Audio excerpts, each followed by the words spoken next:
안녕하세요. 매일 새로운 사연을 전하는 읽어주는 사연 라디오입니다. 구독과 좋아요, 많은 공유 부탁드립니다. 오늘의 사연 시작하겠습니다. 안녕하세요.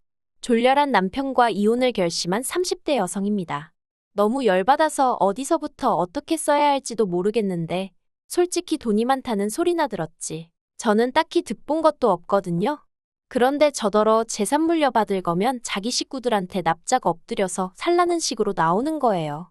어이가 없어서, 나 그 정도로 궁하지 않다고 됐다고 너 없이도 잘 살 수 있다고 남편 차버리려고요. 남편과는 결혼정보회사를 통해서 만났습니다.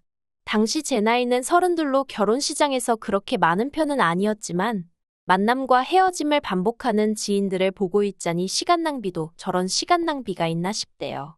그렇다고 제가 결혼 생각이 없던 것은 아니었기에 지인의 추천으로 결혼정보회사에 등록을 했습니다. 그리고 그쪽에서 여러 남자를 소개해줬는데 생각처럼 쉽게 인연이 닿지는 않더라고요. 그러다 정말 마지막이다 하고 나간 자리에서 만난 사람이 이번에 이혼을 하게 된 남편이었네요. 아무래도 결혼정보회사를 중간에 끼고 한 만남이다 보니 남편의 조건에 대해선 이미 어느 정도 들은 바가 있었어요. 만남을 주선한 플래너 말로는 남편 자체는 중견기업에 다니는 평범한 회사원이지만 그 어머니가 어마어마한 현찰부자라는 거예요. 그런데 그에 비하면 저희 친정은 평범한 수준이었습니다. 부모님 두 분의 노후 준비가 되어 있으셨고, 저 하나 시집 보낼 정도의 경제적 여유는 있으셨지만 현찰로 10억이니 20억이니 쌓아놓고 사는 건 아니었거든요. 그래서 처음엔 좀 부담스럽기도 했고, 괜히 주눅이 들어서 나가도 되나 싶었는데, 플래너가 제 사진을 남자 쪽에 보여줬더니 너무 만나고 싶어 하더랍니다. 자기가 이미 제 조건도 다 얘기해뒀다면서요. 그래서 그래 한 번 만난다고 무조건 결혼해야 하는 것도 아닌데 만나기나 해보자 하고 나가게 되었죠. 그런데 약속 장소에 나온 남편은 제 예상과는 많이 달랐습니다. 명품을 입고 나온 것도 아니었고 근사한 외제차를 끌고 나온 것도 아니었어요. 그냥 전반적으로 평범하고 소탈해 보였달까요? 그리고 저는 어리석게도 진짜 부자들은 겉으로 티를 안 낸다더니 정말 그렇구나 하고 생각을 했어요. 에휴, 이렇게 적다 보니 제가 정말 제 발등을 찍었네요.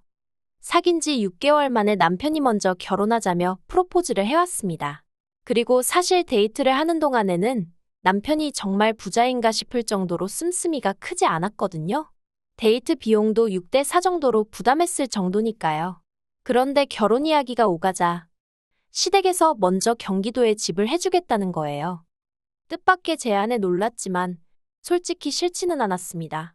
그런데 친정아버지께서 대번에 그건 아닌 것 같다며 집값이 얼마건 간에 우리도 반은 보태겠다고 전화하시대요.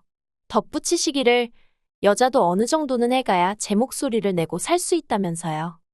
그런데 시댁에서는 집값에 보탤 돈이 있으면 차라리 예단을 해오라며 현찰 1억을 요구했습니다. 그리고 거기서 전화 저희 친정부모님이나 1차로 마음이 상했죠. 솔직히 저도 결혼을 앞두고 이런 생각을 했다는 게 남사스럽긴 한데 예단이란 건 이혼이라도 하게 되면 제가 돌려받을 수 있는 게 아니잖아요. 하지만 아파트에 제 돈을 넣어두면 제 지분이 어느 정도 생기는 거니까 만일에 상황이 벌어져도 제가 제 권리를 주장할 수 있고요.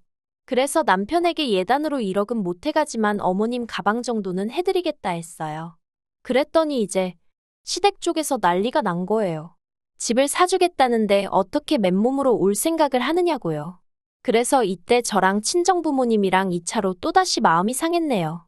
오죽하면 남편한테 제가 이건 아닌 것 같다고 결혼이고 뭐고 없던 걸로 하자고 했으니까요. 그런데 그 일이 있고 며칠 뒤 남편이 저희 회사 앞으로 찾아왔어요. 그리고는 무조건 자기가 다 잘못했다며 싹싹 비는 게 아니겠어요. 그리고 그런 이야기가 나오게 된 게 전부 신우들 때문이랍니다. 신우들이 자기들도 시집갈 때 현찰로 예단해 갔으니까 저도 해오는 게 맞는 거라면서 어머님더러 꼭 받아야 된다고 했다는 거예요. 어이가 없어서. 아무튼 그래도 뭐 남편이 하는 말이 앞으로는 신우들이 뭐라건 자기도 어머님도 흔들리지 않기로 했다면서 이번 한 번만 넘어가 달라고 사정을 하대요. 그래서 결국 파혼 이야기는 없던 걸로 하고 계획대로 식을 진행했습니다. 신혼집은 시댁에서 2억, 친정에서 2억 지원받아 서울에 전세로 구했고요. 나름대로 우여곡절은 있었지만 집에 새 가정가구까지 들어오고 나니 비로소 결혼을 했다는 게 실감이 났어요. 하지만 신혼의 달콤함도 잠시 생각지도 못한 이야기를 듣게 되었습니다. 지난 1월이었어요. 결혼 당시 남편이 말하길 시조부모님 제사는 절에서 지내고 아버님 제사는 어머님이 없애셨다대요. 그래서 다가오는 설에는 당일 점심은 시댁에서 먹고 저녁은 친정에서 먹어야겠다. 나름대로 계획을 세우고 있었거든요. 그런데 연휴를 일주일 앞두고 어머님이 문자로 올해부터 다시 제사를 부활시키기로 결정하셨다는 소식을 보내오셨습니다. 깜짝 놀라 어머님께 전화를 드렸어요. 그리고는 이게 무슨 말씀이시냐고 물으니 어머님이 글자 그대로라고 이제 다시 제사를 지낼 거라시대요. 절에 맡긴 시조 부모님 제사까지 말이에요. 그래서 제가 그러면 어머님이 너무 고생스럽지 않으시겠어요 하니까 어머님이 왜 당신이 고생스럽냐입니다. 그리고 그때 고생은 내가 하겠구나 하는 생각이 퍼뜩 들었죠. 퇴근한 남편을 붙잡고 원래 당신 집은 제사가 이렇게 죽었다 살았다 하느냐고 따졌습니다. 그랬더니 아무렇지도 않게 한다는 소리가 그런 게 아니라 신우들이 이제 며느리도 들어왔는데 제사를 다시 지내자고 했다는 거예요. 그리고 순간 결혼 전 예단의 악몽이 떠오르면서 이 신우들을 진짜 어떡하면 좋지 싶대요. 하지만 이때만 하더라도 그래도 이내 제 나름대로 좋게 생각해 보려고 했어요. 신우들이야 꼴 보기도 싫었지만 제사 자체만 놓고 보자면 언젠간 조상덕 보는 날이 있겠지 생각하고 좋은 마음으로 지내보자 생각했던 거죠. 그런데 그런 마음가짐이 무색하게도 어처구니 없는 일을 겪었습니다.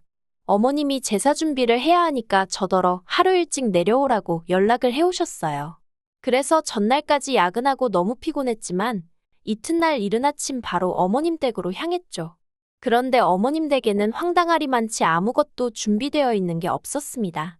하다못해 저는 어머님이 장은 봐놓으셨겠지 했는데 오히려 어머님이 저한테 빈손으로 몸뚱이만 덜렁덜렁 왔냐 하시는 거예요. 갑자기 생각지도 못한 제사 준비도 짜증이었는데 도착하기가 무섭게 싫은 소리를 들으니 저도 사람인데 기분이 좋을 리 있었겠어요? 그래서 남편한테 장이나 보고 오자 했습니다. 그랬더니 어머님이 남편은 따로 할 일이 있다며 저더러 혼자 대형마트 가지 말고 시장에 가서 장 봐오라시대요. 내가 무슨 하녀도 아니고 여러 가지로 울분이 터지더라니까요. 그런데 저를 더 열받게 한 건 힘들게 시장을 보고 집에 돌아오니 따로 할 일이 있다던 남편이 보란듯이 거실 소파에 누워서 자고 있던 거예요. 그 꼴을 보고 순간 욱해서 남편을 깨우려니까 어머님이 운전하고 오느라 얼마나 힘들었겠냐며 저더러 깨우지 말랍니다. 그리고는 저더러 저는 당신과 따로 할 일이 있다며 따라오라더니 부엌으로 향하시대요. 그리고 그때부터 어머님이 시키는 온갖 제사 음식을 만들어야만 했습니다. 솔직히 그동안 저 먹을 간단한 음식 정도나 해봤지 전이고 나물이고 해본 적도 없었는데 말이에요. 그리고 명절 당일날 어머님과 남편이 제사를 지낸다고 설치는 동안 저는 결국 몸살이 나서 쓰러지고 말았습니다. 그런데 어머님은 괜찮냐고 한번 묻지도 않으시고 오히려 저더러 도움이 안 된다면서 면박만 주시대요. 제사상에 올라간 음식 중 제 손을 안 거친 음식은 하나도 없었는데 말이죠. 정말 너무 서러워서 결국 어머님 눈을 피해 남편한테 친정엔 언제 가냐고 물었어요. 그랬더니 남편이 신우들이 온다고 했다며 신우들은 보고 가야 된다는데. 아니, 내가 이렇게 아프다는데 무슨 신우들까지 보고 가라는 건지 진짜 열불이 나더라고요. 그래서 남편더러 그러면 당신은 여기 있다가 신우들 보고 오라고. 나는 먼저 친정에 가겠다고 했습니다. 그랬더니 남편이 저더러 그렇게 먼저 가버리면 신우들이 좋다고 하겠냐는 거예요. 그러면서 신우들하고 좀 친해지려면 언니하고 살갑게 달라붙고 아양도 떨고 해야 할 거 아니냐고요. 어이가 없어서 뭘 그렇게까지 하라는 거냐고 짜증을 냈어요. 그리고는 신우들이 날 어떻게 생각하건 간에 난 지금 정신이 하나도 없으니 그냥 친정에 가야겠다고 했습니다. 그리고는 바로 콜택시 불렀죠. 그리고 그날 일로 결국 남편 말에 의하면 제가 제대로 신우들 눈밖에 났다고 하대요. 그러면서 신우들하고 사이 틀어져서 저한테 좋을 게 뭐가 있겠냐며 제발 잘 좀 해보라는 거예요. 신우들은 나한테 잘하는 게 쥐뿔도 없는데 왜 나만 맨날 신우들 기분을 살피라는 건지 너무 짜증이 났어요. 그래서 남편더러 세상에 어떤 인간관계가 한 사람만 잘하게 되어 있냐고 따졌습니다. 나는 신우들이 좋아서 아무 말도 안 하고 있는 줄 아냐고. 당신 누나들도 나한테 벌써 투아웃 쓰리아웃이지만 그냥 내가 참는 거라고요. 그랬더니 남편이 신우들이 저한테 잘 보여서 덕볼 게 뭐가 있냐입니다. 신우들이 저한테 아쉬울 게 뭐가 있겠냐고요. 어이가 없었죠. 그런 논리라면 저도 신우들한테 아쉬운 게 하나도 없었으니까요. 그러다 결국 기어이 사단이 나고 말았습니다. 엊그제가 아버님 제사였는데 어머님께서 저더러 이번 아버님 제사 때는 신혼의 내외뿐만 아니라 시조카들도 온다며 저더러 음식을 넉넉히 하라시대요. 그리고 제 기억 속 시조카들은 애들이 어리긴 했어도 먹성이 웬만한 성인 뺨치는 수준이었거든요. 게다가 둘째 신우는 입이 어찌나 까탈스러운지 저희 결혼할 때도 예식장 음식을 먹으면서도 이건 짜고 저건 달고 어쩌고 저쩌고 오죽하면 그 좋은 날 너는 집에 가서 해먹어 그 소리가 목구멍 밖으로 나오려고 하더라니까요. 아무튼 그런 시조카들 먹일 음식까지 하라니까 너무 열받더라고요. 제가 먹을 음식도 아니고 저희 부모님이 드실 것도 아니고 그렇다고 저희 조상을 모시는 것도 아닌데 내 허리만 죽어나겠구나 싶은 게 속 터지대요. 어머님은 사람들 많으면 정신없으니 저희 집에서 명절 음식을 해오라셨지만 저도 저희 집에 기름 냄새 배는 거 싫고 그래서 그냥 장본 거 다 챙겨서 시댁으로 내려갔어요. 그리고는 신우들도 오면 일 좀 나눠서 하자고 얘기 좀 해볼 생각이었죠. 아니 그런데 이 인간들이 명절 당일 점심시간도 한참 지나서야 하나씩 얼굴을 들이밀대요. 그리고 이로 인해 저도 친정에 가는 시간이 하염없이 늦어졌습니다. 원래는 점심때 온다고 해서 얼굴만 보고 얼른 친정에 갈 생각이었으니까요. 그런데 더 황당한 건 점심시간도 다 지나서 와서는 한다는 소리가 점심을 안 먹고 왔다는 거예요.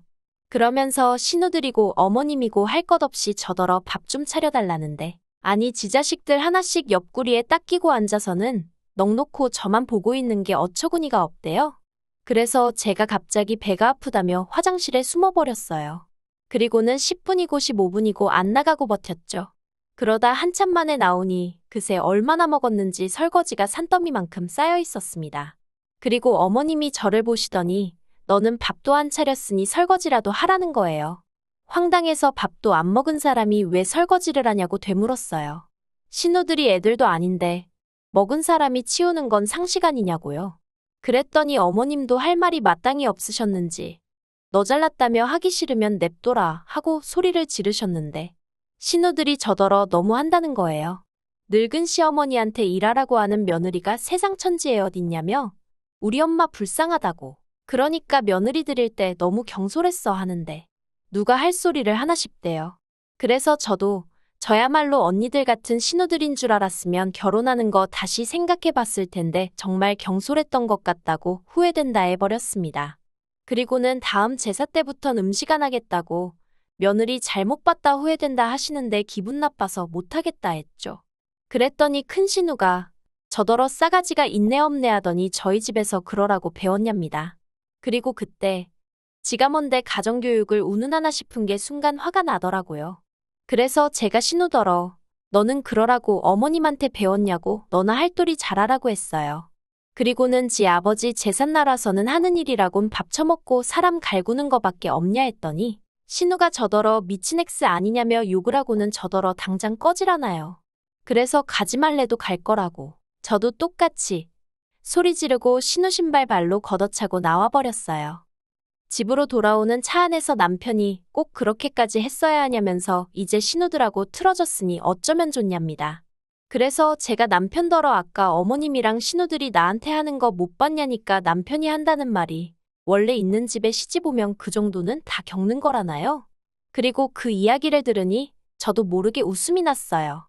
있는 집이란 소리에 결혼할 때 혹하지 않았다면 거짓말이지만 살면서 막말로 현찰부자고 뭐고 전혀 실감을 못했거든요. 허구한 날 땅이 얼마가 있는데 그게 얼마짜리네. 천년만년 돼 보이는 낡아빠진 옷으로 이게 그 당시에 얼마를 주고 산 옷이네.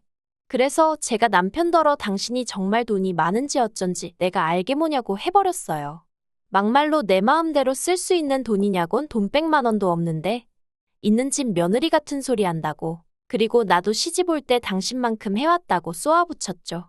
그랬더니 남편이 말 그렇게 하지 말라면서 자꾸 그러면 나중에 재산 물려받을 때 저는 하나도 못 주게 할 거래요. 황당해서 어차피 어머님 재산이 당신한테 나가지 나한테 오는 줄 아냐고 협박할 걸 협박하라 했습니다. 그리고 나도 친정 부모님 재산 받으면 내 한 몸 건사하고 사는 데는 아무 지장 없으니 걱정 말라고요. 그리고 이튿날 날이 밝기가 무섭게 저는 제 짐 챙겨서 친정으로 향했습니다. 밤새 내내 생각해봤지만 벌써부터 돈 몇 푼 가지고 생색내는 인간하고는 도저히 못 살겠더라고요. 줏대 없는 어머님도 버겁고 개념 없는 신우들 상대하기도 짜증나는 판국에 남편 하나라도 멀쩡하면 그럭저럭 살 텐데 그마저도 안 되니? 하다못해 제가 무슨 재벌가 며느리나 되면 모를까 돈 몇 푼도 못 쓰고 벌벌 떠는 주제에 유세나 부리는 집구석에서 제가 뭐 한다고 버티고 있나 싶어서요. 그래서 이혼하기로 마음먹었습니다. 남편은 또다시 저를 잡겠지만 이제는 전처럼 흔들리는 일은 없을 거예요. 긴 이야기 들어주셔서 감사합니다. 오늘의 사연은 여기까지입니다.